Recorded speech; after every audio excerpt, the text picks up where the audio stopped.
제가 풀어드릴게요. 예. 예. 자, 또 금요일 됐고요. 예. 우리 또 정치 천재랑 함께 방송 한번 해보겠습니다. 한번 해봐요. 네. 한번 해보시죠. 자, 시작하겠습니다. 우리 PD님 너무 귀여워. 웃음소리가. 무슨 소리가요? 웃음소리가 너무 맑아. 웃음소리 자유방임. 예. 성격이 좋아서 그런 거예요. 맑아서. 그렇죠. 맑아서 그런 예. 거예요. 우리 같은 사람은 잘 안 웃잖아요. 그래요?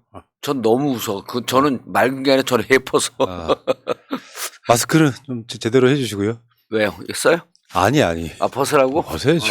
턱스크는 저 한 번도 해본 적이 없어. 그래요? 자, 시작하겠습니다.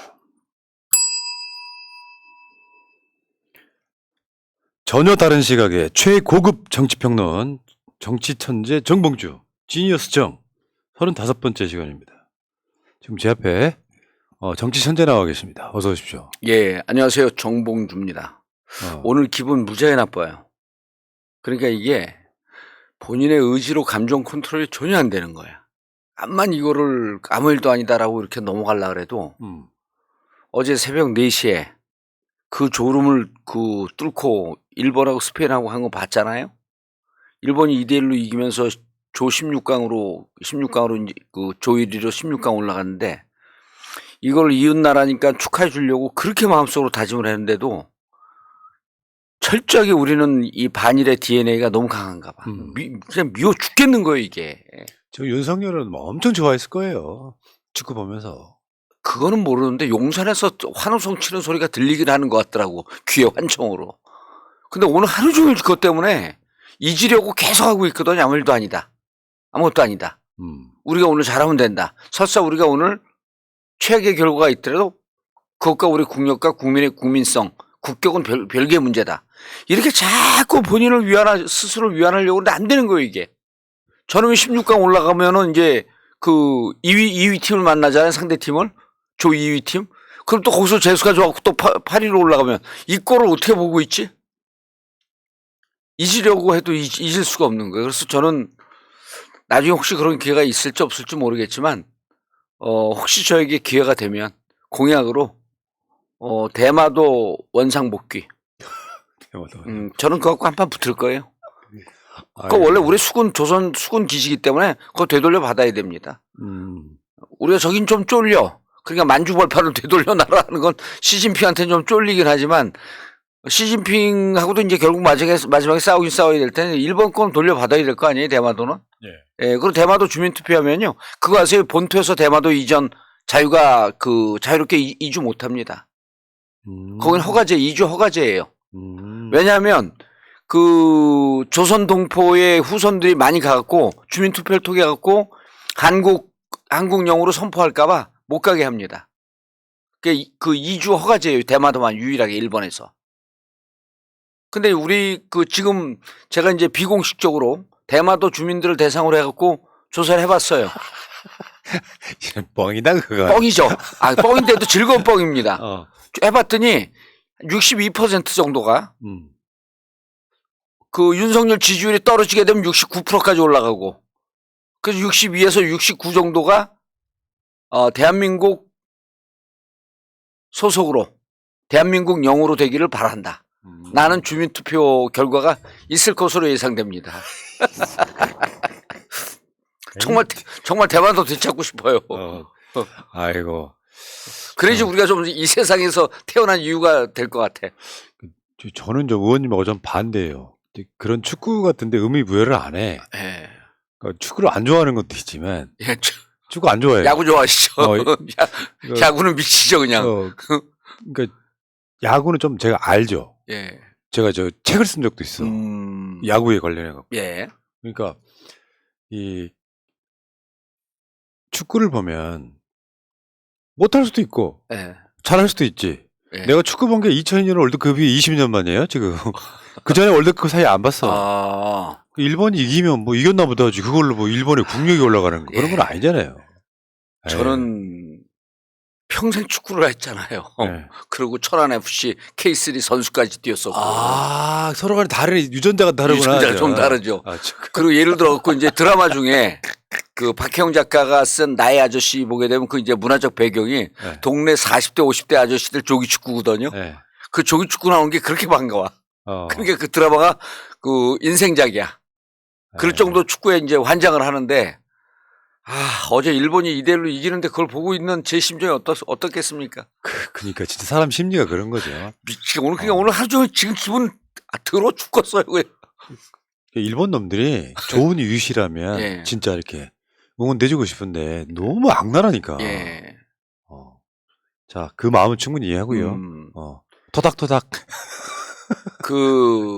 제가 이제 여러 세계 미래학자들과 이제 세계 그 석학들을 존중하는데 그 중에서도 이제 최근에 가장 존경하게 된 사람이 제라드 다이아몬드, 이른바 이제 문명의 몰락, 뭐 총균세, 그 다음에 그 업히벌 뭐 이런 것 이제 코로나 이후의 세계 이런 썼는데 그분의 대표적인 작품이 총균세 아닙니까? 거기 이제 원판에도 원본 그 1판에도 그 조몬 문화의 뿌리, 그러니까 일본 문화가 어디서부터 왔는가라고 하는 거에 대한 보론이 있어요. 근데 증보판에는 그걸 좀 더 자세히 써갖고 일본에서 그 제라드 다이아몬드 정말 싫어합니다. 적어도 우리 대한민국이라고 하는 땅을 통해서 일본으로 문화가 전수됐으면 분명하다. 라고 하는 게 그 결론이거든요. 여러 가지 이제 그 기원서를 얘기하면서. 근데 그런 걸 보면 사실 그냥 학문적 근거기 때문에 그냥 이성적이고 이론적으로 받아들이면 되거든요. 근데 마치 초등학교 한 3학년, 4학년 학생처럼 우리가 일본의 선조인 것처럼 일본의 조상인 것처럼 너무너무 그 책이 좋은 거예요. 그래서 제가 인생에 가장 존중하는 학자 중에 하나가 제라드 다이아몬드.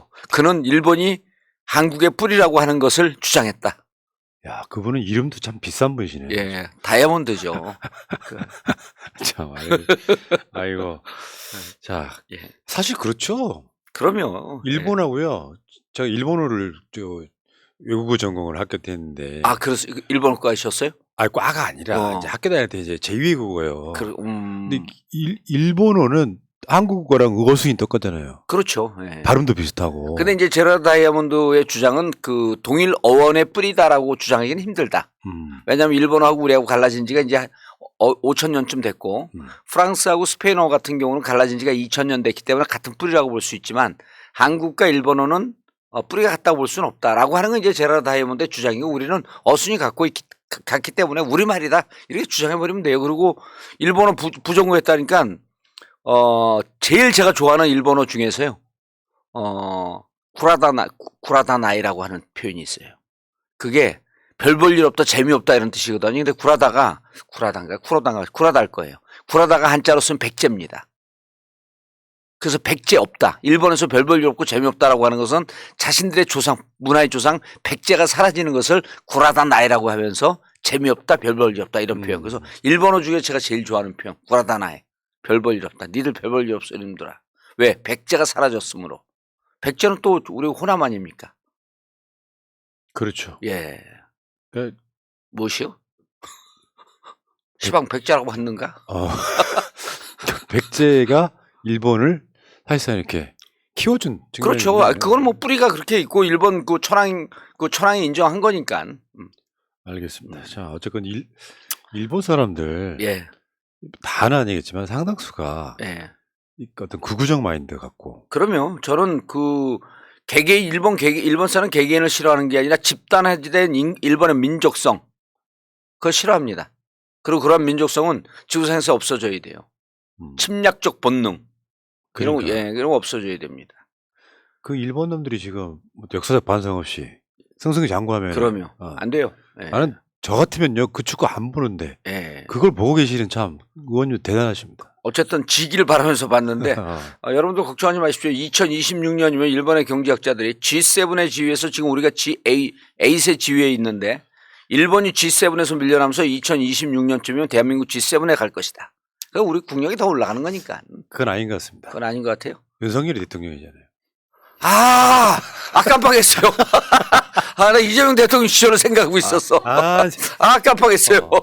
자, 임기 반환점 도신 분. 예. 자, 시작할게요. 자, 지금 정봉주 TV로도 중계된다는 말씀 드리고요. 정봉주 TV 계시는 분들, 제가 채팅창 보고 있거든요.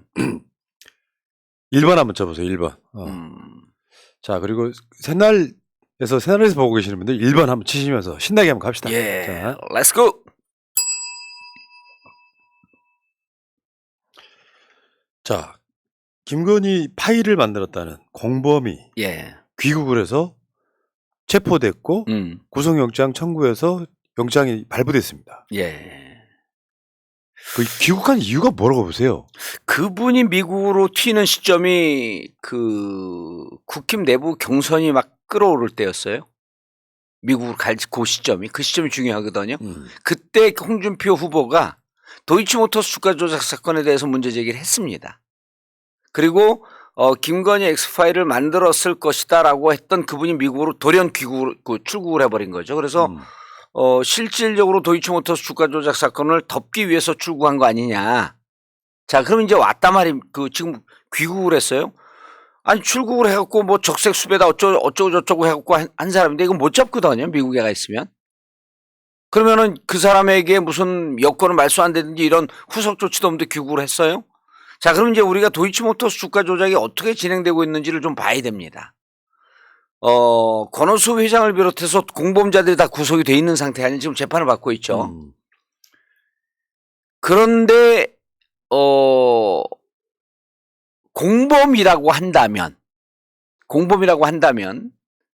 공범자들이 구속이 되고 그러면 공소시효가 멈춰버립니다. 그렇죠. 그럼 멈추고 공소시효가 다시 시작되는 시점이 공범들의 형이 확정되는 3심이 확정되는 시점이에요.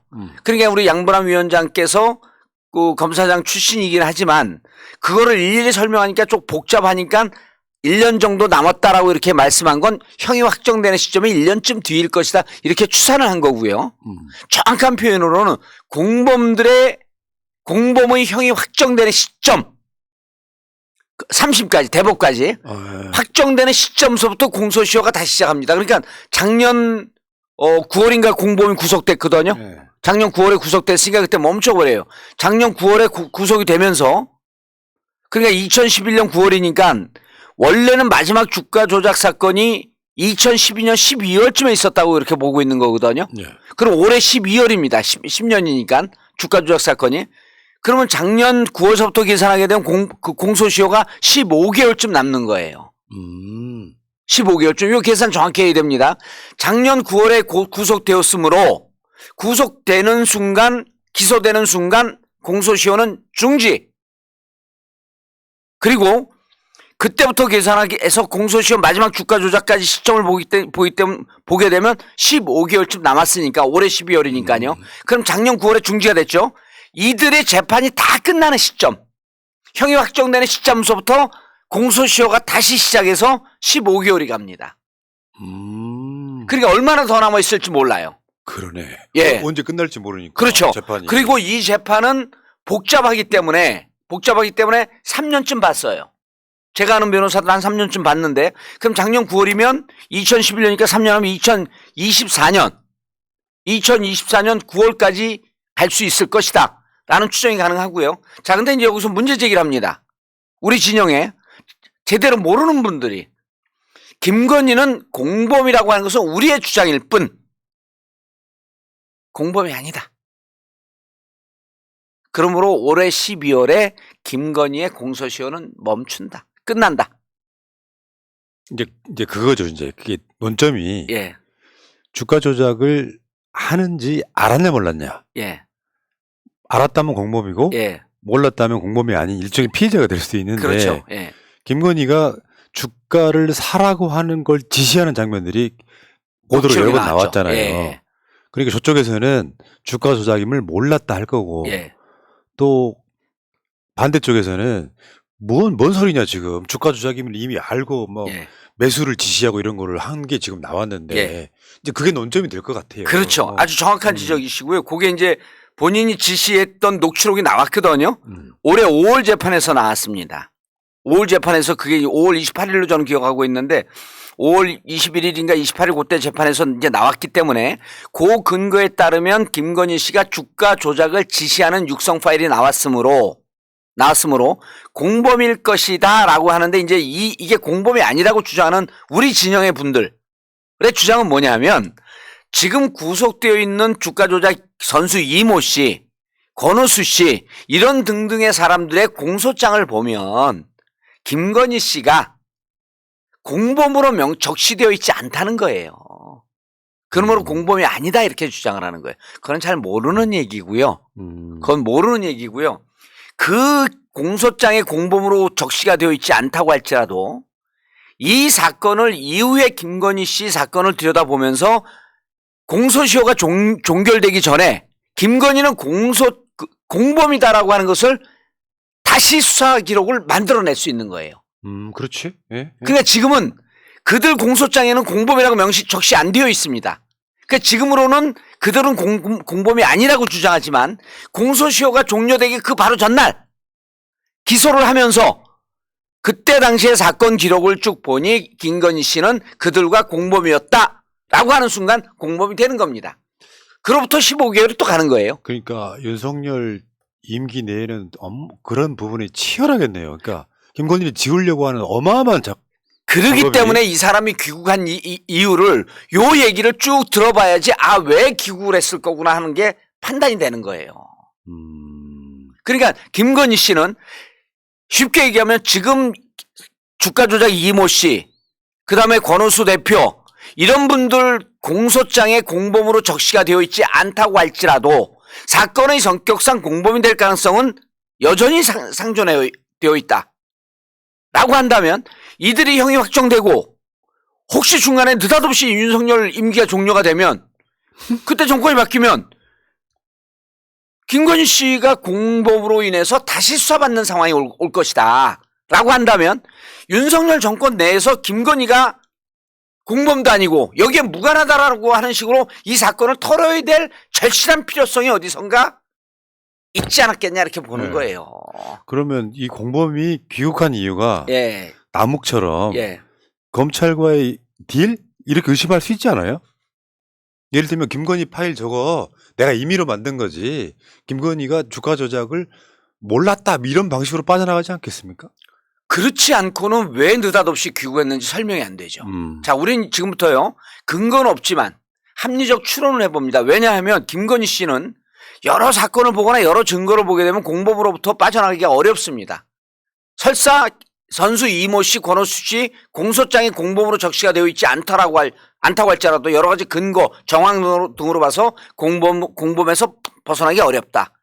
라고 한다면 지금 이 재판에서 이 엑스파일이나 이런 등등 증거까지도 뭉개면서 증언을 통해서 저들이 지금 검찰에 잘하는 게 진술 재판 아니에요?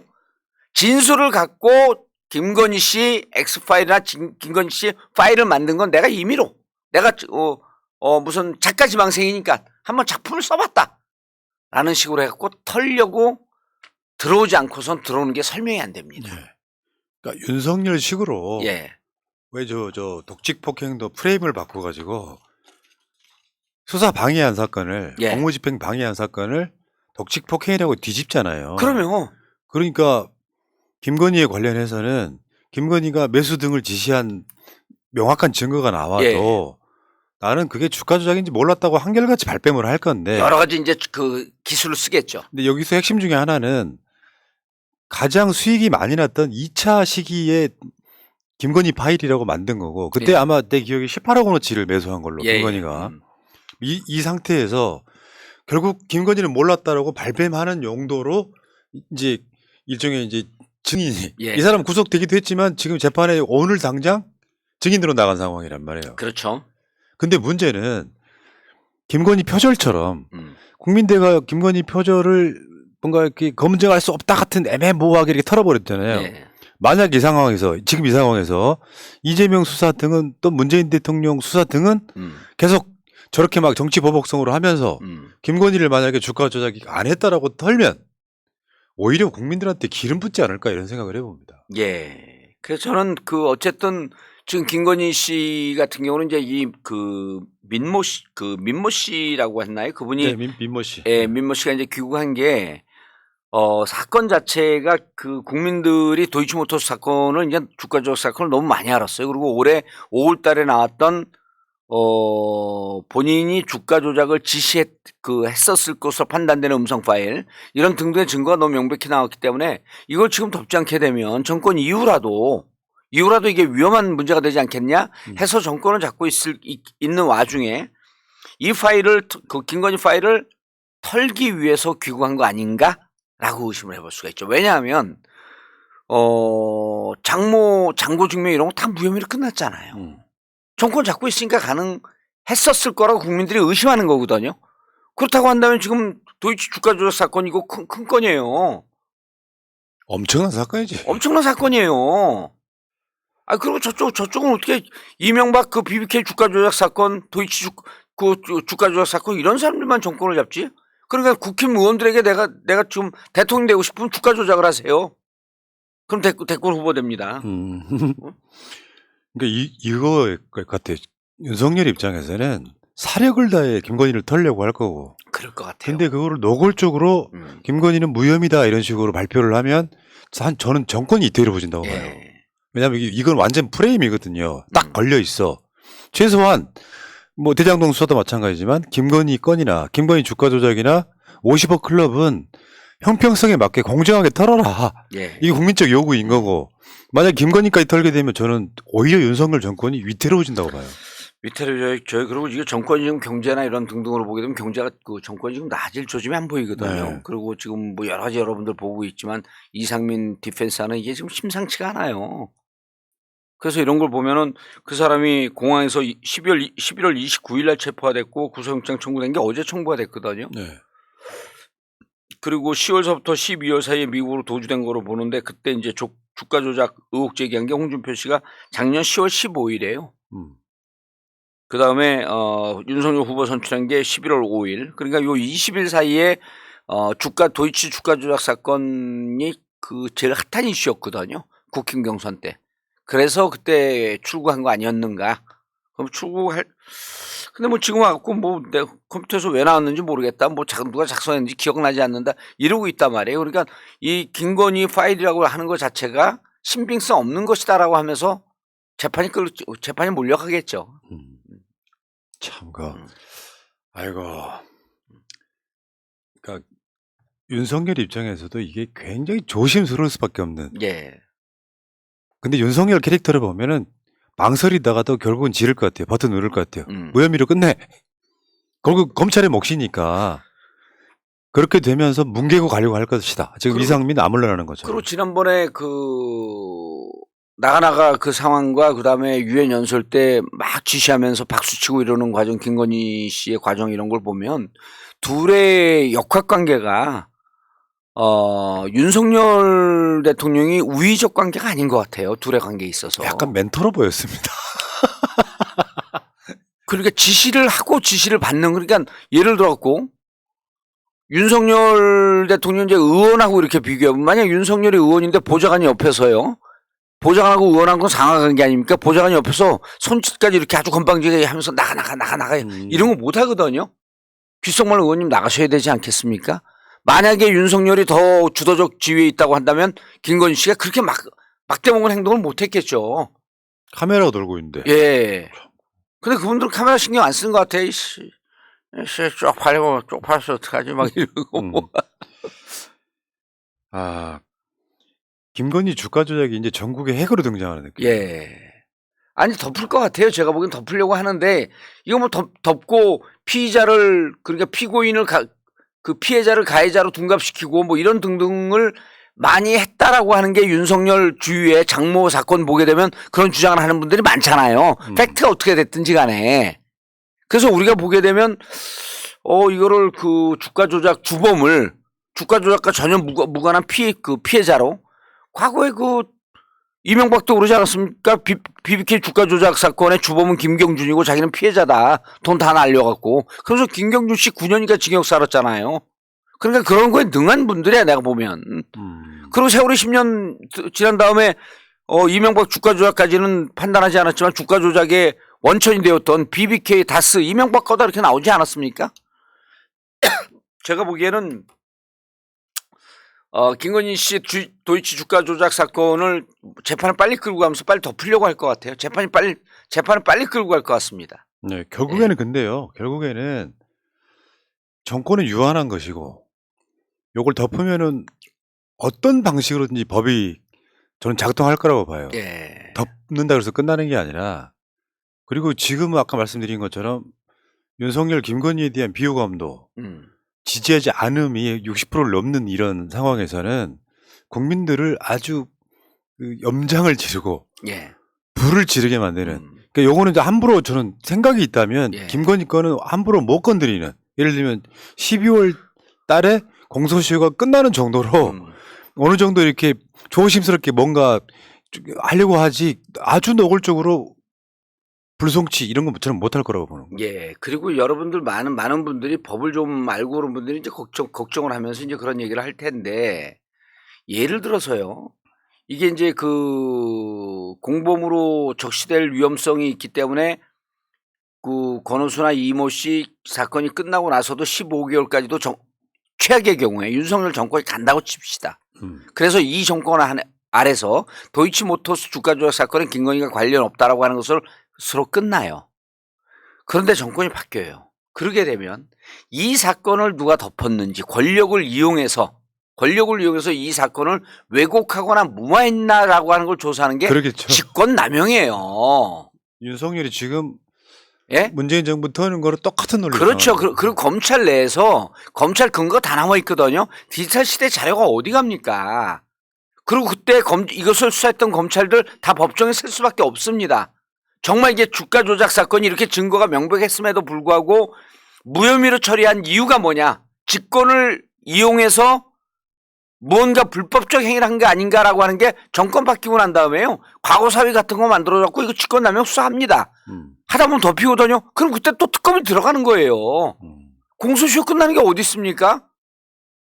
그래서 제가 보기에는 지금 이것을 무리하게 덮으려고 하는 것 같은데 이 정권 5년 지난다면 뭐 시진핑입니까? 그 개헌을 했고 대통령 또 한 번 출마해요? 그럼 마르고 닳도록 대통령 할 거예요? 대한민국에서 그게 가능합니까? 안 되잖아요. 그러니까 제가 보기에는 지금 초조해져서 김건희 주가 조작 사건을 아니다라고 하는 쪽으로 몰고 가고 싶어 하는 것 같은데 그렇게 불가능합니다. 야, 불가능하다니까요. 예. 우리 국민들 수준이라는 게 있는데. 그러면 그걸 한번 덮어보세요. 그리고 진짜 덮어봐라. 덮어보세요. 그렇게 말하고 있는데 진짜. 한번 덮어봐. 예. 덮인지 안 덮이는지 뭐게. 우리 여기 밖에 있는 고양이도 내가 방송으로 덮어놨거든요. 결국 뚫고 나오더라고. 참. 덮는다고 덮여지는 게 아니고 그러면 윤석열이 무슨 왕이어서 정신제 뭐 왕이 아니지 않습니까? 이 관련자들 다 죽여야 돼요. 그러니까. 예, 그럼 한 10만 명 죽여야 돼요. 제가 그래서 방송에서 꾸준히 해왔던 얘기가 그거예요. 윤석열이 국민 지지 얻으려면 김건희 감옥 보내면 된다. 그럼 누가 봐도 공정해 보이잖아요. 말도 안 되는 짓. 아이고. 윤석열 씨, 우리 봉도사가 말씀하시네요. 덮어봐. 참. 우리 고양이도 뚫고 나오더라. 그러니까. 여기까지 하실까요? 예. 예. 자, 지금 이제 대장동 수사로 한번 가볼 텐데, 그러니까 김건희 수사는 뭉개고. 그런데 이재명 수사는 지금 계속해서 증거 없는 상태에서 정말 심하게 언론 플레이하더라. 오늘 보니까요. 재판에서 나올 이야기를 그 전날 조선일보한테 줘. 그 검찰이. 그래가지고 이거 예를 들면은 골 때리는 게 428억 원을 유동규 김용 정진상한테 줬다는 이야기를 김만배가 시인했다 같은 이야기를 검찰이 조사한 내용을 조선일보 먼저 주고 조선일보가 그걸 터뜨리고 그 다음날 재판에 그 내용이 나와요. 이런 미친놈들이 만약에 이재명 수사를 하는 식으로 김건희 수사했다면 지금 김건희 감옥에 들어가 있겠죠. 그렇죠. 그런데 이제 지난번에 제가 이제 다른 방송에서도 그 얘기를 했는데 남욱이 변호사 하면서도 지금 여기서 이제 포인트가 제가 이제 한 3일 동안 정치 현실 이슈에서 좀 벗어나갖고 이재명 대표 대장동 사건만 다시 쭉 들여다봤어요. 그리고 지금 진행되는 거 변모되는 모습을 여기서도 한번 말씀을 드렸지만 700억은 유동규 뇌물로 유동규 공소장에 쓰여 있습니다. 유동규 김만배가 유동규에게 준 뇌물로 공소장에 쓰여 있거든요. 그다음에 유동규 관련해 갖고는 지난번에도 말씀드렸던 유원인가 유원인가 35억 넘긴 게 있는데 그게 정민용이 대표이사로 있으면서요. 정민용이 대표이사로 있으면서 유동규가 뇌물을 준 거란 말이에요. 그거 기소 안 했어요. 그래서 이제 유동규 건을 보게 되면 700억으로는 기소를 해요. 근데 유동규가 명백한 뇌물로 보이는 35억, 유원홀딩스 만든 거 35억, 또 하나는 남욱이 위례신도시 개발 때 이렇게 표현을 해요. 100억을 주면서 자유롭게 쓰세요 그래요. 그냥 뇌물이거든요. 유동규한테. 유동규에게. 그것도 기소 안 했습니다. 그 다음에요. 그 첫 번째 포인트예요. 그러니까 유동규가 정작 명백한 뇌물로 되는 것은 다 기소를 안 해요. 근데 처음에는 700억으로 기소했다가 그 이후에 후속으로 계속 기소를 해야 될 유원홀딩스 35억, 그 다음에 위례신도시 개발 수익 100억 이거 구속된 상태에서 추가 기소를 했어야 된 건들이거든요. 그거 기소 안 합니다. 그래서 저는 유동규가 구속되면서부터 검찰과 대화는 시작이 됐다 이렇게 보는 거예요. 그 1년 동안 구속돼 있으면서 검찰과 대화를 아주 정교하게 만든 거로 추정이 됩니다. 그러면 자 이제 유동규는요 700억으로 기소가 됐다가 700억이 유동규 뇌물로부터 빠져나가는 둔갑을 하는 시점이에요 지금이. 그렇지. 그 돈은 이재명 측으로 갔다. 예. 정치자금법 위반. 예. 정반대만 뇌물로 그럴 수도 있거든요. 그 김만배가 뇌물로 줬다라고 하는 거예요. 그러니까 세후 428억인데 그래서 이제 그 천화동인 1호죠. 그걸 보면 처음엔 유동규 뇌물이었다가 그 다음에는 어떻게 되냐면 유동규, 김용, 정진상 뇌물로 돼요. 지금 좀 왔다 갔다 하거든요. 그 다음에는 유동규도 빠지고 성남시장 몫이라고 남욱이 최근에 주장을 합니다. 그럼 여기서 유동규가 완전 빠지거든요. 유동규가 완전 빠져요. 그리고 뭐 이제 액수에 대해서 여러분들 뭐 좀 복잡하긴 하지만 8억 4,700을 정치자금으로 줬다는 거 아니에요. 김용에게. 그리고 본인이 받은 3억 5천 어쩌고저쩌고 했고 쭉 계산을 하다 보면요. 유동규 뇌물이 2천만 원으로 줍니다. 유동규 뇌물이. 그럼 2천만 원이면 지금 현재 유동규 428억 이렇게 되면요. 박근혜보다 더 오래 징역이 한 25년 나옵니다. 25년 나올 게 1년 6개월 정도로 작년 감량 어쩌고 1년 6개월 미만으로 뚝 떨어지는 거예요. 근데 1년 6개월이잖아요. 유동규 얼마 살았어요? 1년 살고 나왔잖아요. 자기 돈 다 킵해 놓으면서 들어갖고 6개월만 더 살고 나오면 돼요. 야, 이제 그 목적이 이재명을 걸기 위해서. 그렇죠. 유동규를 다 까주는. 그러니까 유동규 여러분들 그 이재명 대표를 자꾸만 보지 말고 유동규의 뇌물이 어떻게 변천하고 있는가 이걸 봐야 되는 거예요. 그러니까 대장동 사건이라는 게 기본적으로 유동규가 뇌물 받은 사건이에요. 그렇죠. 아니 그리고 그래서 유동규 대장동은 어떻게 되고 있냐 하면은 50억 클럽을 왜 수사하지 않느냐라고 하는 것이 그건 너무나 쉬우니까 많은 국민들이 알고 있잖아요. 그다음에 유동규 뇌물 사건은 도대체 어떻게 되고 있습니까? 그래서 유동규 뇌물을 쭉 추적을 하다 보면 유동규 뇌물은 사라지다가 700억짜리가 2천만 원 떨어져요. 미치겠다 진짜. 그러면 검찰 입장 유동규 입장에서 그러니까 요 와중에 이제 또 이 쥐새끼들이 무슨 짓까지 하냐면 여기서 쥐새끼라 하면 남욱 정영학을 얘기하는 겁니다. 아 검찰이 유동규를 빼주려고 하는 것 같은 느낌이 드네. 그러니까 그 와중에 자기들도 숟가락을 얹혀요. 남욱도 빠져나갑니다. 정영학도 빠져나가요. 정민영도 빠져나가고. 그 지금 이 재판이 유동규가 준 재판만 되는 게 아니라 남욱 정영학 재판 들어가면 개판이에요. 왜냐하면 남욱 변호사하고 정영학 변호사는 남욱은 아무 죄 없다 이 주장만 해대고 있는 거야. 그럼 검찰이 밀어붙이질 못해요. 왜? 이거 밀어붙였다간 남욱이 무슨 얘기야?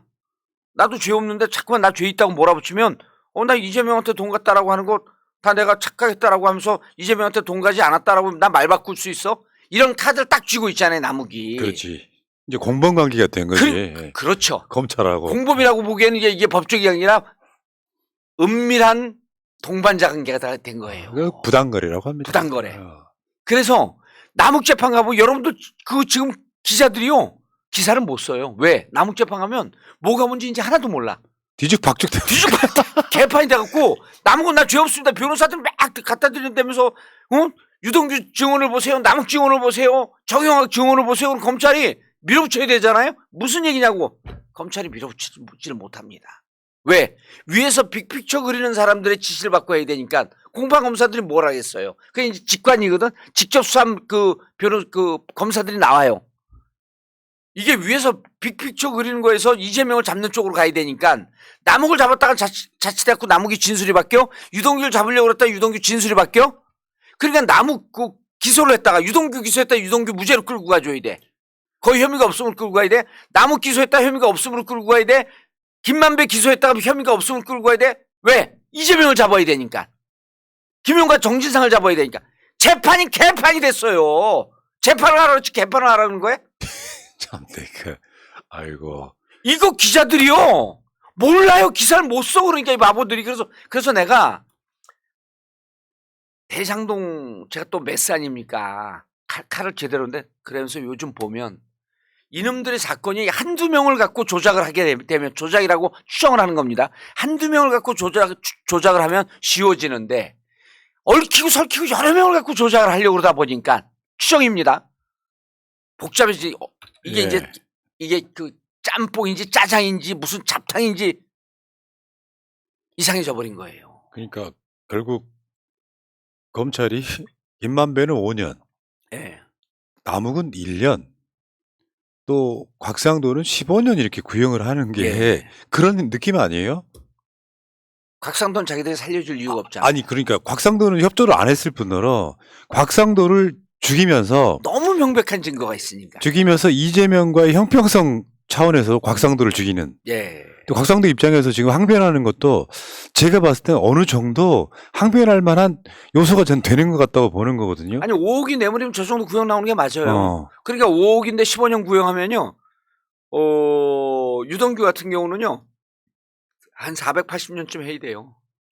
아 그러니까 막 내용 증명이 등장하고 뭐 김만배가 또 입장을 바꿨다더라 하는 카더라 같은 또 이제 기사가 나오고 그러면서 전방위적으로 오히려 검찰이 지금 혼란스러움을 겪고 있지 않냐. 재판 자체가 혼란스러워. 그게 몇 개 칼럼에서 좀 나왔어요. 도대체 이 재판의 내용이 뭔지 파악이 안 된다 기자들이.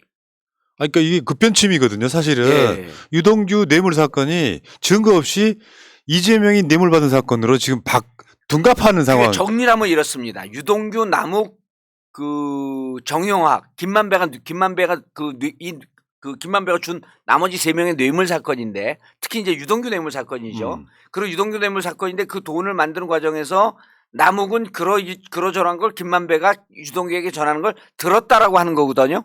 자, 그럼 요 과정에서 유동규의 뇌물을 빼줘야 돼요. 이재명 뇌물로 만들어야 되니까. 그러니까 유동규만 빠지면 되는데 유동규 빠지는 과정에서 남욱이나 정영학도 나도 관계없어라고 하면서 발을 빼기 시작을 한 거예요. 왜? 유동규만 살려주지 마시고 나도 살려주세요. 이렇게 된 거거든요. 그리고 검찰에서 나머지 사람들도 살려줘야지 이재명 뇌물로 몰 수가 있는 거야. 나머지를 어떻게 살려줍니까? 이 사건이 좀 복잡해요. 아니 그러니까 문제는 그래서 결론적으로 얘기하면 이재명 뇌물로 몰기가 너무 복잡해졌다. 그러니까 이제 뭐 관계도 없는 카더라 내용 증명이 등장하고 예. 결국에는 검찰이 우왕좌왕하는 게 보이는 게 유동규가 받은 뇌물이 이재명이 받은 뇌물로 둔갑을 하려면 거기에 상응하는 증거가 있어야 되는데 증거가 없다 보니 거기에 정황들을 막 갖다 들이밀면서 그걸로 재판장에서 써먹기 좀 그러니까 조선일보나 채널A에 던져주고 이 여론전하고 있는 거예요. 지금 판사들이 보기에 그러니까 판사들이 이거 뭐 그 검찰과 좀 담합한 듯한 근거가 있으니 이거 그 약식 재판 아니고 정식 재판을 넘겨야 되겠습니다라고 한 게 유동규 내혼녀 내혼녀 사건 아니에요. 네. 핸드폰 버리라고 했던 게 이거 약식 재판을 하면 안 되겠다. 왜? 그러면서 판사 직접 얘기를 해요.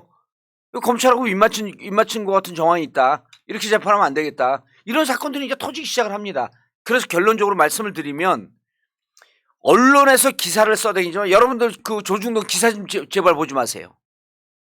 그 전에 아니 우리 주위에서 보는 분들에게 그리고 전혀 그 증거가 없습니다. 지금 김용과 정진상도 제가 보기에는요 구속 영장을 청구하긴 했지만 김용과 정진상 과거에 뭐로 있는 걸 억지로 끄집어내갖고 뭐를 할 수는 있겠지만 위례 신도시나 대장동 갖고 이들에게 유죄 때릴 수 있는 근거가 안 나옵니다. 왜? 없기 때문에 안 나와요. 그러면은 김용과 정진상을 못 잡으면 어떻게 이재명을 잡아요? 그래서 제가 어제도 당의 원로 한 분이 전화가 왔길래 뭐 당대표 하셨던 분이에요. 그래서 대표님 제가 이렇게 보고 저렇게 보고 그래도 이거 이재명 대표는 뇌물이나 이런 거하고 전혀 무관한 것 같습니다. 왜냐하면 제가 이제 대장동 잘한다 그러니까 저한테 연락을 한 거 이게 점점 더 이게 좀 몰려가는 건데 어떻게 된 거야? 어떻게 된 거냐 그래서 근거가 없습니다. 그다음에 이제 또 두 번째 물어본 게 서른이나 이런 분들이 그 지금 이재명 대표 손 털고 나가라고 하는 듯한 발언이 언론에 나오는데 그게 당의 일반적인 분위기냐, 당에 그렇게 분위기가 쏠리고 있냐 그래서 그냥 개인의 일탈입니다. 이러고 이제 말았는데요. 실질적으로 당에 그런 분위기 없거든요. 그런 분위기 있으면 가만 안 두죠 제가. 그거 조금 이따 치더라도 언론은 부풀려서 지금 이재명 대표 입지를 흔들고 있는 것이고. 그래서 이제 그 입지를 흔들려면 결국 뇌물로 해봐야 돼요. 뇌물로. 없다니까요 뇌물이. 이상한 재판이 되고 있어 지금. 이 재판 무척 길어집니다 이제. 그러겠죠. 이제 아마 다음 총선 끝나도록 재판 안 끝날 거예요. 저쪽의 작전은 총선 때까지 가져가자예요. 네. 근데 뭐 전략은 지들만 쓰냐 우리는 안 쓰나? 지금 검찰이 이재명 대표를 소환하려고 이러고 있는 거잖아요. 그렇죠. 할 수 있을까요? 저는 할 수도 있을 거라고 봐요.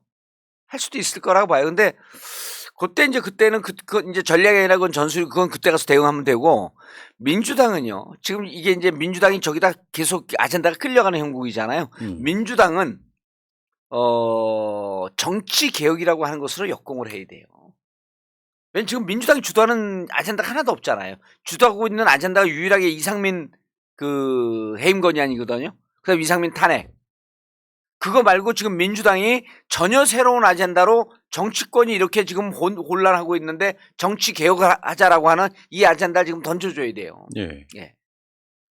그러니까 저런 시기에 지금 계속 반박이 되는데 2014년 이재명 성남시장 후보 캠프에 있던 유동규 씨에게 김만배 씨를 통해 최소 4억 원이 건너갔다는 남욱 씨의 주장은 허위입니다.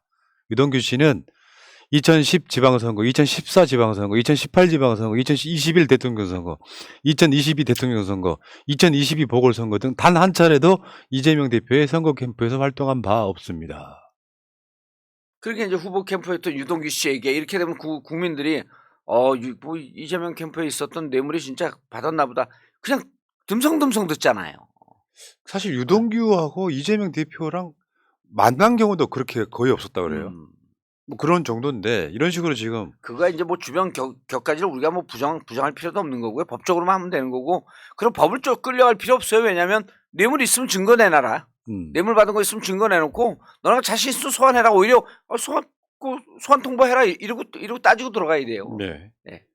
그러니까 지금 그렇죠. 여기 앞에서 이야기했던 김건희 주가 조작이랑 연동돼서 보면 실제로 이재명 대표를 소환해서 정당성을 부여하려면 김건희 구속한 다음에요. 김건희가 구속되고 내 마누라도 구속했다. 이재명 나와라 하면 나갈 거예요. 그러니까 지금 계속해서 이재명 나와라 하면 김건희는요. 또는 50억 클럽은요. 이렇게 돼버렸다는. 그리고 지금 대장동 특검이요. 당에서 좀 주장했다가 저쪽에서 안 한다는 게 지금 죽었는데 당에서는요. 일관되게 대장동 특검 계속 얘기해야 돼요. 대장동 특검 합시다 진짜. 아니 그러니까 지금 검찰 어떻게 믿어요? 예. 박영수 키즈들이 부산저축은행과 윤석열과의 관계, 조우영 그런데 그 사람들이 지금 이재명을 돌고 있어. 아니 그러나 조정훈 의원도 이해가 안 되는 게 대장동 특검을 왜 반대해요? 지금 검찰을 믿겠다는 거거든요. 아니 그럼 국힘에 들어가든지 검찰을 믿겠다고 하면 그건 무슨 당이에요? 시대전환이요? 조정우 씨 무슨 당이에요? 세금당은 아니고 시대전환 같은데. 예. 아니 그 대장동 특검은요 이재명한테 유리하자고 하는 거 아니잖아요. 그렇죠. 객관적으로 한번 보자는 거야. 지금 검찰 못 믿겠다. 그러니까 민주당이 대장동 특검을 주장할 때 부산저축은행부터 예. 조사해보자 이거고, 국민의힘에서 뭔 소리냐 지금 검찰이 수사하고 있는데, 이거 누가 봐도 예. 윤석열 털어주기, 이재명 올가매기, 이 수사를 하고 있는 거고, 여론조사 해봐도 국민들 다수는 그렇게 보고 있잖아요. 나는 이재명 대표가 그 2011년 거 빼자고 그러지 않았나요? 최근에? 너희가 그렇게 반대하면 빼겠다. 저는 부산저축은행은요 언제든 특검을 해갖고 할 수 있습니다. 정권 바뀐 다음에도 할 수 있거든요. 왜냐하면 그건 살아 있어요. 그리고 그때 당시 김만배가 주장했던 거 박영수를 분명히 주장한 녹취록이 있잖아요. 그럼 언제든지 특검할 수 있습니다. 그래서 제가 보기에는 2011년 부산저축은행 조우영 씨 관련 등등에 대해서는 좋다. 너희들이 하기 싫다고 한다 빼자. 다만 그 이후에 대장동에 대해서 정말 뇌물을 먹었는지 하자. 안 했으면 좋겠어요. 단순히 양보해갖고. 왜냐면 워낙 그리고 조정훈 의원은 이번에 저것도 반대하지 않았나요? 김건희 특검 좀스럽다 이렇게 반대했고. 예. 그럼 뭐 그 부인을 터는 게 아니다? 국정조사 그것도 반대했죠. 그것도 반대했잖아요. 국정조사 하자는 것도. 반대표 13명 중에 한 명입니다. 참. 그러니까 우리가 다당제 주장할 때도요. 다당제 이재명 당대표와 민주당의 약속인데 다당제 얘기하면 댓글에 가끔씩 그런 사람들 그 댓글을 달아요. 그거 아주 곤혹스러운데 조정우 같은 그 사람들 국회의원 만들어주려고 다당제 주장하는 겁니까? 이러면 제가 할 얘기가 없어요. 아유. 예? 그 조정훈 씨 그냥 놔뒀으면요. 우리가 더불어시민당 안 만들었으면 국회의원 안 되는 거거든요. 자, 그때 당시 더불어시민당이 옳았냐, 열린민주당이 옳았냐라고 하는 것은 이미 역사의 그 뒤로 사라진 거니까 지금 논쟁할 필요는 없지만 조정훈 씨도 당시 민주당이 그런 제도적 한계 때문에 본인이 그런 그 국회의원이 된 거거든요. 그럼 그렇다고 해서 민주당 편을 들려는 건 아닙니다. 다만 중립적으로는 해야 될 거 아니에요. 대장동 특검하자는 게 우리 유리하자고 하는 건가요? 이제 어느 특검이 들어갔고 지금 특검하게 되면요. 특검 후보를 2명을 내고 대통령이 1명을 임명을 합니다. 결국 대통령 뜻에 60% 넘어가 있는 사람 되는데 다만 특검이라고 하는 것은 검찰에 대한 불신 때문에 하는 것이기 때문에 객관적이고 중립적으로 하려고 노력을 그나마 더 할 것이다라고 하는 신뢰가 있는 겁니다.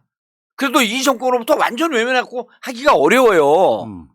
그럼 조정우 씨 주장이 앞뒤가 안 맞는 게 이재명 면접을 주자고 대장동 특검 하자는 거 아니잖아요. 객관적으로 하자는 거 아니에요. 객관적 수사가 뭐가 그렇게 두려워요? 해야 될 거 아니에요. 지금 국힘이 객관적 수사가 뭐가 그렇게 두렵습니까? 이재명 면접을 주려고 시간 끌려고 한다고요? 이재명 후보는요 앞으로 대선 4년 6개월 남았기 때문에 지금 기스나는 그때 임박해서 기스나면 끝나는 거예요. 어차피 조정우는 다음 국회의원 한 번 더 하고 싶다는 뜻입니다. 그게 목리 부려가면서 전 그렇게 보이고 조정우는 국힘으로 가요. 국힘으로. 그러니까 국민의힘 쪽에 낙점 받고 싶다, 지역구 하고 싶다, 또는 한 번 더 비례대표 하고 싶다 이렇게 저 그렇게 보고요. 그러니까 지금 내가 조정훈 씨에 대해서 자세한 얘기는 안 하겠지만 무슨 개발은행에 있었잖아요.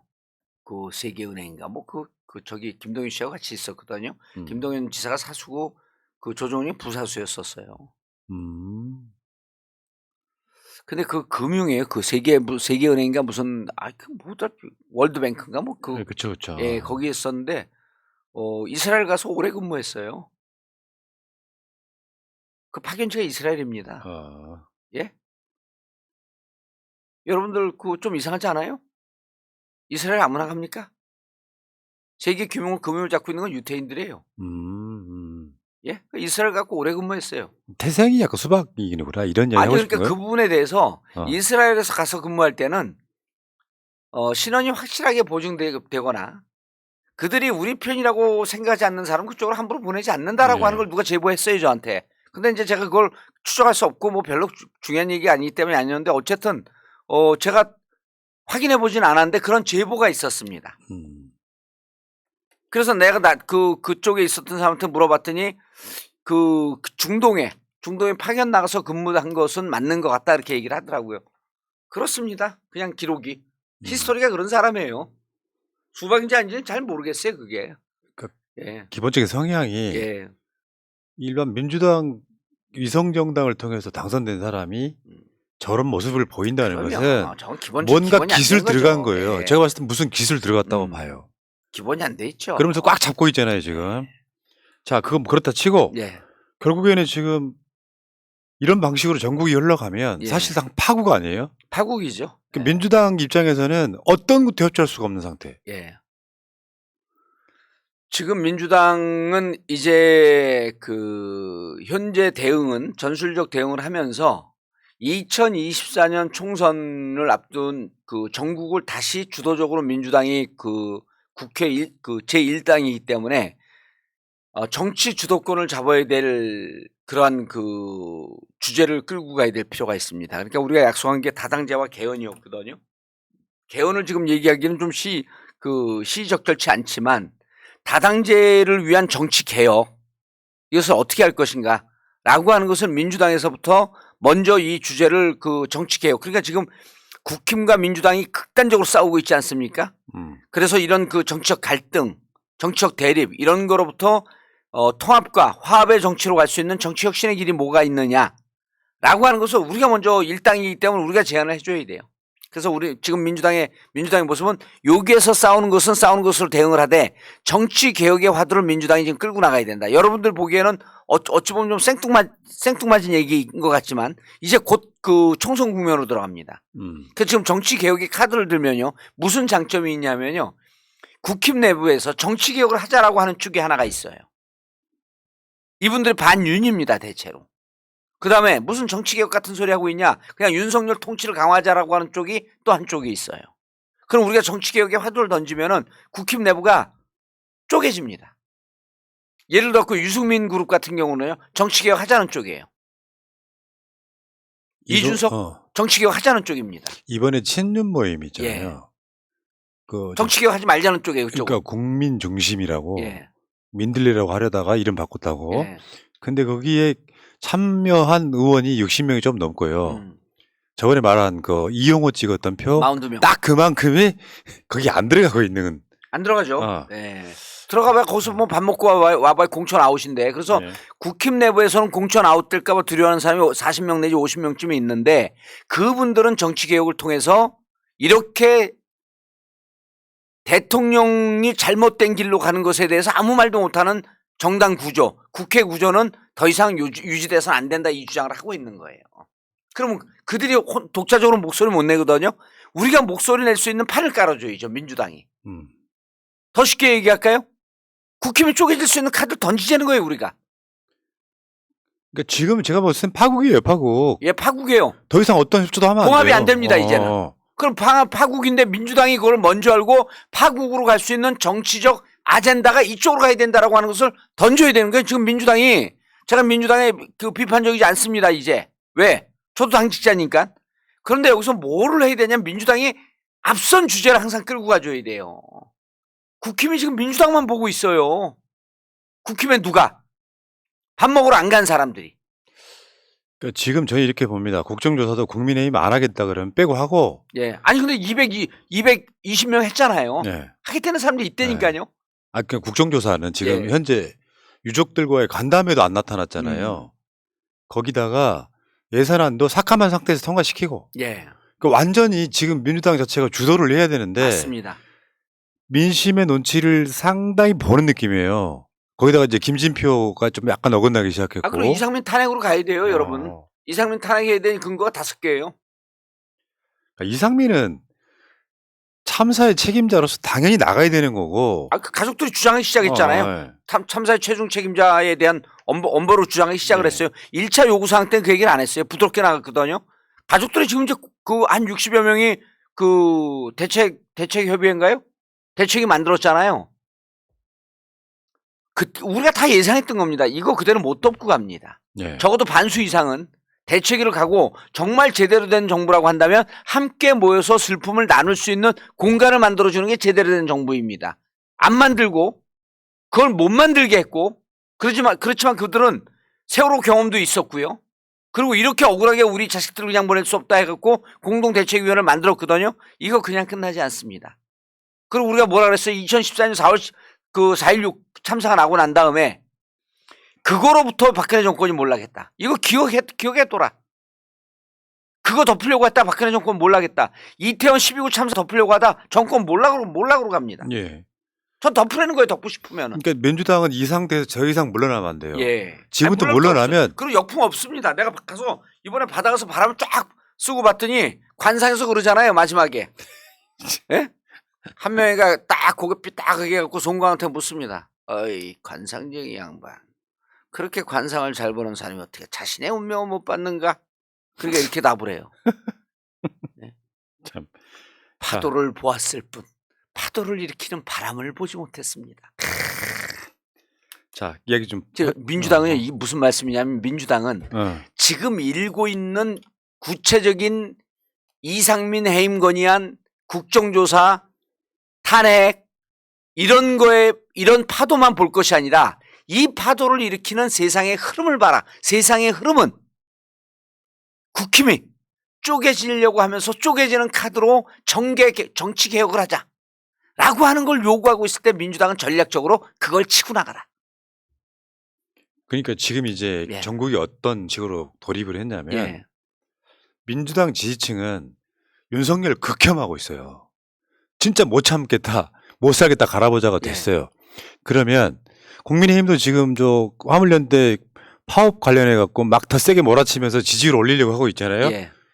결집하는 시기이긴 한데 지금 이 시기에는 민주당이 지지층을 더 단단하게 결집시켜야 되는 시기예요. 예. 탄핵의 요건. 그러니까 이렇게 딱 부딪혀야 되는데 자꾸 이제 쫄보가 돼가면 안 되는 것 같고요. 되죠. 탄핵을 하면서 한쪽은 탄핵하면서 제가 그러잖아요. 전략적 세팅을 해라. 전략적 세팅을 하면요. 국힘이 박수를 치고 아니 국힘에 이번에 밥 먹으러 안 간 사람도 50명이 안 보이나요 그게? 이용호 찍은 42명이 안 보이나요? 유승민이 왜 안 보여요? 이준석을 봐야죠. 그리고 국힘 지지자들 중에 정상적으로 48% 찍었다 30% 남고 20%가 돌아섰잖아요.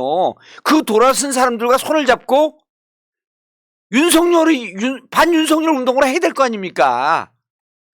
이게 민주당의 전략이라는 거예요. 그러니까 지금 이 상황까지는 국민들이 60% 이상이 윤석열한테 엄청 화를 내고 있는 시기인데 예. 지금은 민주당이 답할 차례라는 거죠. 그 윤석열을 어떤 식으로 효율적으로 제압할 것이냐 요거를 민주당이 보여줘야 되는 시기예요. 안 그러면 국민의힘 지지층 결집하는데 민주당 지지층은 빠진다는 거예요. 지금 그 시기다. 예. 그러니까 저쪽이 역풍이 부는 듯 보이는 저쪽이 지지가 조금 올라가는 거 신경 꺼야 된다. 지금 현실로서는 그럼요. 민주당이 절대 안 올라갑니다. 민주당이 강함을 보여줘야 되는 바로 그런 시기가 된 게 아닌가 싶은데 최근에 이제 조국 장관 재판이 방송은 오늘부로 마무리가 됐어요. 오늘 5년 구형 받았습니다. 네. 마무리가 됐는데 실제로 국민의힘 지지층들이 이재명은 대장동으로 끝났다. 그러니까 실제로 조국이 당대표가 될 것이다 같은 이야기로 국민의힘에서 나옵니다. 저게. 심평도 저런 이야기를 했고 조수진도 저런 이야기를 했고 사실은 저게 어마어마한 갈라치기거든요. 저게. 그러니까 조국 지지자 이재명 지지자가 서로 싸우게 만드는 요소로 저렇게. 아니 그리고 그 조국 장관은요 지금 민주당 당원 아니에요. 뭐 그렇기도 하고. 당대표 되려면요 당원 가입하고 6개월이 지나야 돼요. 진영 쪽에서는 예. 이재명은 끝났으니 조국으로 갈아타라고 이야기하고 있는데 저 절대 속으시면 안 돼요. 이게 조국 장관을 위해서나 이재명 대표를 위해서나 저거에 속아서 한쪽에 줄 서버리면 이제 큰일 나는 상황입니다. 그러면 그리고 조국 장관은 절대 정치 안 하는데. 왜 그 심평과 조수진이 그럼 조국 당대표 추진위원회 위원장 하겠다는 거예요 둘이? 아이고 저거로 전략이라고 수로 쓰고 앉아 있으니 아이고. 그러니까 이제 좀 단순하신 분들이 보면 조수진이 그 최강욱한테 늘 밟히는 그 조수진이 맞아요. 저 동아일보 출신. 예. 채널A 출신. 같은 그 전주 출신일 거예요 아마 두 분 다. 그런가? 예. 참 아이고. 아무튼 저런 식으로 등장을 해서 지금 조국 장관 같은 경우도 지금 징역 5년을 구형했다고 하는데 아직도 구형과 선고를 구분 못 하시는 분들이 있어요. 예를 들면 이런 식인 거야. 5년 감옥 갔대 뭐. 조국 5년 확정될 때 내가 아까 댓글로 봤거든요. 검찰이 네. 재판부한테 조국 5년 때려주세요라고 요청하는 게 구형이고요. 이제 재판에서는 어떻게 나올지 모르겠지만 여러분들 그 정경심 교수가 최후 진술했을 때 보면은 그런 얘기가 나와요. 정경심 교수는 웬만큼 살았잖아요. 네. 그러니까 저건 다 내가 한 겁니다. 우리 남편과 아들은 몰랐습니다라고 이야기를 해요. 그러면 그러니까 그건 일종의 전략이거든요.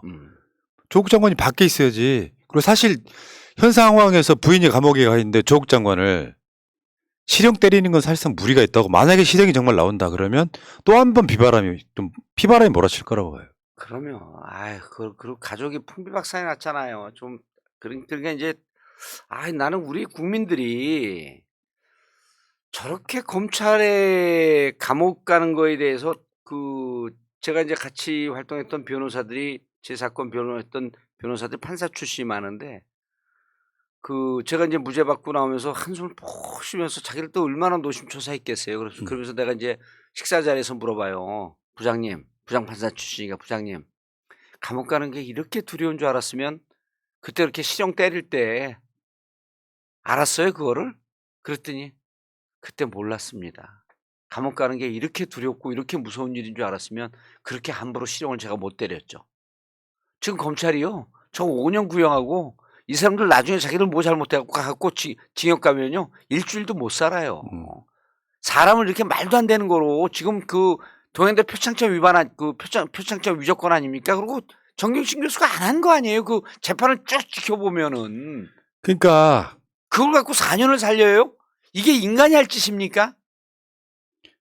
그러니까 표창장 위조건도요. 정경심 교수가 표창장 위조 못 한다니까요. 그리고 위조하는 날 그 컴퓨터가 그 작업하고 그럴 때 컴퓨터가 동양대에 있었잖아요. 정경심 교수는 방배동 집에 있었고요. 그러니까 그 포렌식을 해서 그게 나왔음에도 불구하고 2심에서 나왔으면 그걸 받아들여야 될 거 아니에요. 재판부가 안 받아들였잖아요, 이거를. 그러니까 그런 걸로 실형을 때리고 남편까지 감옥 보내겠다고 하는 그 상황에 저 금수맛도 못한 것들이 이제 이재명은 끝났으니까 다음 당대표는 조국이와 같은 갈라치기.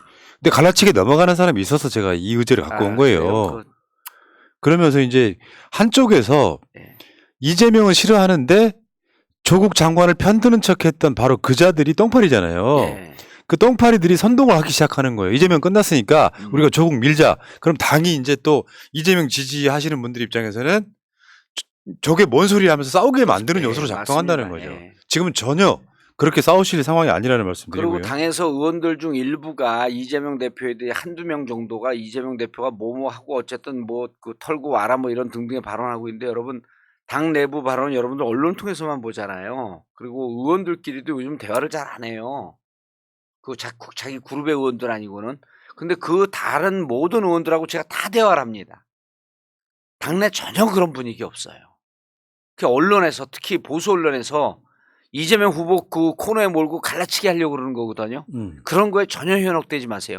조국 장관처럼 말도 안 되는 거는 현혹되지 말 거는 말씀드릴 것도 없고, 이재명 당대표에 대해서 흔들고 있다, 내부에서 이제 목소리가 나오고 있다, 이런 기사들이요. 기자들 취재 안 하고 기사 쓴 거거든요. 전혀 그런 거에 현혹되지 마십시오. 그 서른 씨 보면은 당대표를 내려놓고 결백을 밝히고 돌아오라 이런 이야기인데, 서른 씨한테 한마디 할게요. 이재명이 죄가 있는지 없는지를 밝히는 것은 검찰의 몫이지 이재명의 몫이 아니잖아요. 그렇죠. 그리고 난 당대표를 들고 다니는 건지 처음 알았어요. 내려놓으라 그래갖고 그거 들고 다니는 거예요? 아이고. 뭘 내려놓기는. 그걸 같이 들어줘야지. 인간들 진짜 못했어요. 그래서 제가 한 말씀 여기 들으면요. 이제 서른 의원이 그렇게 얘기했는지는 모르겠지만 보도는 그렇게 나왔어요.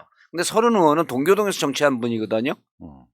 동교동 김대중 대통령 아닙니까? 올해 70이 넘으셨어. 김대중 대통령 아닙니까? 김대중 대통령 자서전을 보세요, 여러분.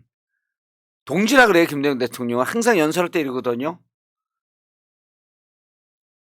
사랑하고 존경하는 당원 동지 여러분이래요. 국민 여러분 할 때도 그렇고. 사랑하고 존경하는 당원 동지 여러분. 김대중 대통령이요, 뇌물을 먹고 감옥을 가는 동료 의원들이 적어도 20-30명이 같이 검찰청에 출두할 때 같이 가져오라 그래요. 왜? 그래야지. 그게 동지적 자세고, 그래야지 위축되지 않고 당당하게 재판받는다. 이게 자서전에 있습니다. 그럼 동교동에서 정치를 배운 분이 이재명 당대표한테 혼자 가고 혼자 털고 와라? 이게 말이 될 얘기예요? 만약 그렇게 했다고 한다면. 그럼 김대중 대통령한테 정치 잘못 배운 거죠. 그렇죠. 제가 지금 현역 의원들 불만인 게 누가 하나 이렇게 뭐 뇌물로 어쩌고저쩌고 했고 뭐 조사받으러 간다 그러잖아요. 혼자 가요. 그럼 뇌물 받았는지 안 받았는지 어떻게 합니까? 재판 확정될 때까지 모르잖아요. 무죄 추정의 원칙 아니에요? 누구 뇌물 받았다고 어쩌고저쩌고 그러면 벌써 그 지역 가갖고 출마하려고 그러는 사람들 보여. 이게 정치적 동지의 자세입니까? 당대표가 저렇게 곤혹을 치르고 있으면 당대표가 요즘 얼마나 당에 미안한 줄 알아요? 김용과 그 정진상 자기 그 측근 사람들 재판 때문에 당이 지금 곤혹을 치르고 있는 것 같다 그래갖고 미안해갖고 말도 못해요 제대로. 그렇게 심성을 갖고 있는 사람 뭐 가서 혼자 털고 오라고? 이게 당입니까? 네. 당 자체가 무리당이에요. 동지고. 동지가 뭔지 좀 한번 새기고 정치를 해야지. 알겠습니다. 뭐 서른 의원이 그런 얘기 안 했는데 기사가 왜곡이 됐겠죠. 전 그렇게 믿고 싶습니다. 그러니까요. 네. 그런 말을 했다면 사람이 아닌 것이. 자, 저도 마지막으로 한 말씀 드리고 싶은 게 지금은 흩어질 때가 아니에요. 지지자들도 네가 잘하네, 네가 못하네 그렇게 흩어질 때가 아니고 서로를 존중하면서 가야 돼요. 이재명 대표가 그 제명인의 마을에 썼던 글이 그런 의미거든요. 네가 맞네, 우리가 맞네 이런 막 갈라치기 하고 다니는 사람들 저는 다 작전 세력이라고 봐요.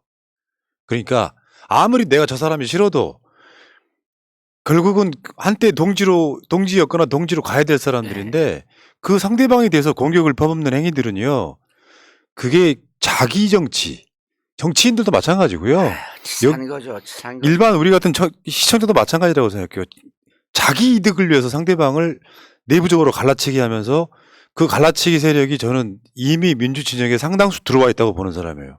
선동당하면 안 됩니다. 최소한 꼴 보기 싫어도 그러면 작전 세력이죠. 우리가 정권을 잃었을 때 이 정도 예측했어야 되는 거예요. 이 정도 올 거라고 예측할 때 여기에 막 흔들리고 막 이러지 말고 내부적으로 같은 진영에 있는 사람들 공격하지 말고 서로 힘 합쳐서 가야죠. 지금은 어디 길거리 지나가는 사람이라도 민주당 지지하면 서로 얼굴 모르는 사이라도 힘을 합쳐야 되는 시기예요. 근데 아직도 유튜브 보면 갈라치기들 엄청 하고 있거든요. 그게 자기가 잘난 건 줄 알아요. 그게. 그래서 우리 새날에서 그런 짓 하면은 무조건 삭제해버리고 절대 활동 못하게 만들어요. 그리고 서로 쌈 붙이고, 우리 중국 사람들 싫어하는 사람들 많지만 중국 속담 중에 구동존이 같은 것은 구하고 좀 다른 것은 그냥 놔둬라. 지금 여기 우리 방송 보면서 유튜브 보면 갈라치기 하는 사람, 그리고 그게 자기가 무지하게 잘난 줄 알아요. 작전 세력이에요. 걔들은 다 전부 다. 웃기는 새끼들 진짜. 안 갈라치기 했는데 갈라지지 않으면 쪽팔려서 어떡하지? 자, 왜 찔려? 저 갈라치기 하려고 들어와서 찔려? 그냥 아무리 꼴 보기 싫어도 진짜 갈라치기 세력 아니면 입 다물고 계세요. 그럼요.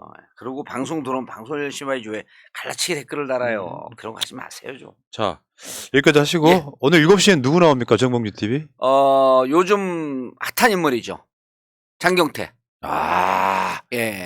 경태 장경태. 예, 장경태 최고위원 나오고 그리고 이제 저희가 다음 주부터는 그 남영열차하고 다시 화요일 날 시작을 해요. 요즘 아쉽던가요? 요즘 최고의 사이다. 최고의 사이다. 남영열차하고 그다음에 이승훈 변호사라고 있어요. 종편 투사. 종편 나가서 그냥 혁혁히 싸우고 있는 변호사 있어요. 그분하고 화요일 날 시작하고 그다음에 금요일 날 하는 게 목요일 날로 갑니다. 그러니까 이제 목요일 날로 개요사가 어떻게 바뀌는지 좀 신경 좀 써주세요. 예. 자, 여러분 서로 갈라지지 말고요. 윤석열하고 싸웁시다. 흔들리지 않게 우리 단결에 흔들리지 않게 우리 단결에. 여기까지 하시죠. 고맙습니다. 예, 감사합니다. 민주주의 평화 통일 다 죽어간다. 이대로는 놔둘 수 없다. 자, 다시 한번 해보는 거야. 자, 다시 한번 싸우는 거야. 자, 손 맞잡고 어깨를 걸고 우리 함께 이기는 거야. 자, 다시 한번 해보는 거야. 자, 다시 한번 싸우는 거야. 자, 손 맞잡고 어깨를 걸고 우리 함께 이기는 거야. 자, 다시 한번 해보는 거야. 자, 다시 한번 싸우는 거야. 자, 손 맞잡고 어깨를 걸고 우리 함께 이기는 거야. 자, 다시 한번 해보는 거야. 자, 다시 한번 싸우는 거야. 자, 손 맞잡고 어깨를